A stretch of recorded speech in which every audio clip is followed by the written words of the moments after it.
憑一張嘴從古惑仔變成社團龍頭，晚年有幾淒涼？憑住個人嘅社交能力，由一個唔入流嘅古惑仔，一步一步行進上流社會，再利用結識嘅人脈網絡為自己賺到千萬家財。佢好識使錢，尤其沉迷賭博，短短5年內輸咗6個億，但佢又非常識揾錢，靠住自己賺錢嘅本事，一直冇跌落谷底。因此，佢喺黑道有最識揾錢嘅男人嘅美譽。佢曾經去澳門闖蕩，但係崩牙區、韻國區手下敗陣而返，返香港之後，佢靠住倒賣翻版碟起家，唔單止令自己鹹魚翻身，仲帶領社團重返巔峰，成為香港數一數二嘅社團大佬。佢就係江湖人稱上海仔嘅郭永雄。郭永雄1958年喺旺角出世。雖然叫上海仔，但其實佢唔係上海人，而係福建福州人。佢阿爸曾經喺上海做過服裝生意，後嚟搬咗去香港定居，所以佢俾人叫做上海佬。上海佬非常迷賭，成日蒲喺賭檔。郭永雄自細受到佢影響，都唔願意讀書，12歲就停學，唔係喺街頭滾，就係喺麻雀館同賭檔之間。兩父子嘅關係對郭永雄影響好大。雖然上海佬改唔到賭嘅惡習，但佢仲係好希望個仔有出息，所以成日打郭永雄。有時連隔離鄰舍都睇唔過眼嚟勸交。後嚟郭永雄返學校讀書，但佢個心早就唔喺度，成日掛住賭檔。郭永雄同佢阿爸嘅父子故事喺旺角傳開，成咗一段佳話。兩父子經常出入賭檔，難免會俾差佬捉。但郭永雄聰明過人，識得交際，好快就同啲高層混熟。因為阿爸嘅關係，佢開始俾人叫做上海仔，呢個稱號一直跟住佢。嗰陣香港黑道風起雲湧，旺角基本上都係和姓和嘅國華大佬掌控之下。郭永雄喺呢度撈到風生水起，後嚟成為國華手下嘅一員。1973年，15歲嘅郭永雄再次停學，嚟到彌敦道一間5星級酒店做馬仔，主要負責幫客人泊車。泊車喺外人睇嚟係底層工作，但其實可以接觸到唔少達官貴人。呢啲高層關係為郭永雄後嚟嘅發展鋪咗路。郭永雄心思細密，佢諗得好清楚，自己要喺江湖上出人頭地，必須要有資源同人脈。佢喺酒店泊車期間結識咗唔少社會上層嘅人物，啲富豪權貴對呢個細路仔印象深刻。特別係佢有一個同李小龍一樣嘅髮型，頭腦又轉得快，識做嘢。有一次，一個有錢佬飲醉酒，其他服務員都唔敢幫佢，但郭永雄就主動上前送佢上車。呢個舉動令佢得到咗呢位富豪嘅賞識，從此同佢搭上咗關係。1970年代，李小龍嘅電影風靡全球，郭永雄對佢極為崇拜，甚至剪咗個同李小龍一樣嘅髮型。雖然家庭唔富裕，但佢好注重自己嘅外形。呢副獨特嘅形象成功吸引咗唔少富豪達官嘅注意，好多豪客嚟酒店食飯都會指定郭永雄幫佢哋泊車。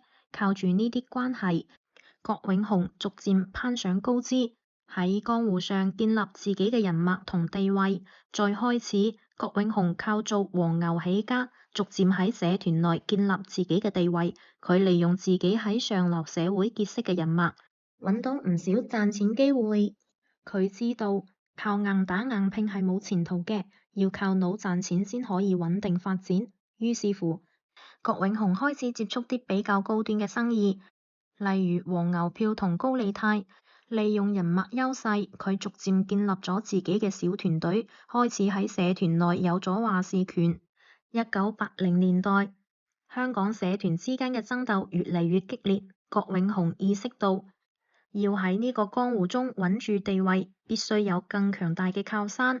1989年，賭王何鴻燊對澳門賭業進行改革，推出包廂制度同電話投注。呢種改革為唔少黑道人士帶嚟咗機會。郭永雄諗住趁呢個機會去澳門發展，於是帶住一班馬仔去澳門，喺博彩行業佔咗一席之地。當時澳門嘅局勢非常複雜。崩牙區、穩國區勢力逐漸壯大，介史輝等老一輩大佬都喺度努力維持平衡。郭永雄受到介史輝嘅邀請，喺賭場中開設賭廳，目的係利用郭永雄嘅力量牽制崩牙區。郭永雄知道自己只係一隻棋，但佢依然決定賭一鋪，喺澳門開設賭廳，試圖通過呢個機會企穩陣腳。郭永雄成功結識咗唔少富豪，呢啲富豪都成為咗佢賭廳嘅客戶。不過崩牙區唔願意俾郭永雄喺澳門立足，雙方爆發咗激烈嘅鬥爭。崩牙區利用自己喺澳門嘅地頭優勢，不斷騷擾郭永雄嘅賭廳生意，甚至派人恐嚇客戶。最終，郭永雄不敵崩牙區，唯有狼狽返港。返到香港之後，郭永雄並未放棄。佢開始重新佈局，諗住要喺其他領域揾到新機會。佢暗中結交咗崩牙區嘅死敵水房賴，雙方因共同敵人而關係密切。郭永雄利用水房賴嘅資源，再次嘗試喺澳門發展。不過呢次佢更加小心翼翼，唔再正面同崩牙區對抗，而係選擇避開鋒芒，專注做啲細水長流嘅生意。90年代，香港影視產業蓬勃發展，VCD 光碟成為最暢銷嘅產品之一。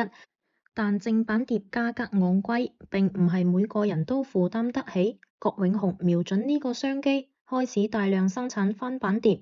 喺高峰時期，佢手下經營超過100間店鋪，合作嘅店鋪更超過1萬個。佢利用自己嘅人脈網絡，將翻版碟銷售到全香港，甚至遠至東南亞。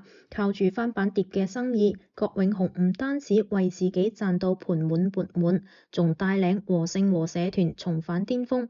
呢個時期，郭永雄喺社團內嘅地位水漲船高，開始有資格參與社團嘅重大決策。佢深知自己需要更多資本，於是開始涉足其他生意，例如地下錢莊同走私生意。通過多元化經營，郭永雄迅速累積咗大量財富。1998年，隨住崩牙區被捕入獄，澳門黑幫勢力洗牌，郭永雄覺得時機成熟，決定再次出擊。佢成功喺澳門開設新嘅賭廳，重新企穩陣腳。呢個時候，和勝和社團內部需要選舉新嘅錯管，郭永雄因公被推選為新一任社團龍頭。郭永雄上任之後，佢嘅目標係要將社團生意合法化，擴展到更大範圍。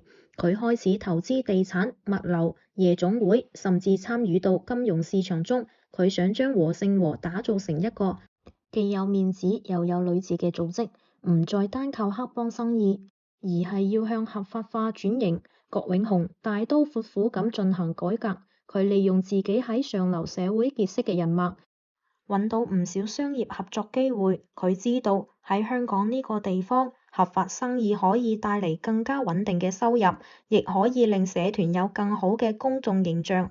通過投資同合法經營，郭永雄逐漸令和勝和喺公眾心目中有咗改觀。不過呢種改革並唔係一帆風順，社團內部有唔少人對郭永雄嘅做法唔滿，認為佢唔再遵守傳統江湖規矩，反而令社團變得冇牙冇爪。佢嘅對手亦唔少，特別係14K 同新義安，佢哋都唔希望和勝和變得太強大，因此喺暗中不斷搞小動作，試圖削弱郭永雄嘅勢力。郭永雄在任期間面臨住內憂外患，內部有反對聲音，外部又有其他黑幫威脅。不過佢並冇俾呢啲困難嚇到，反而更加積極應對。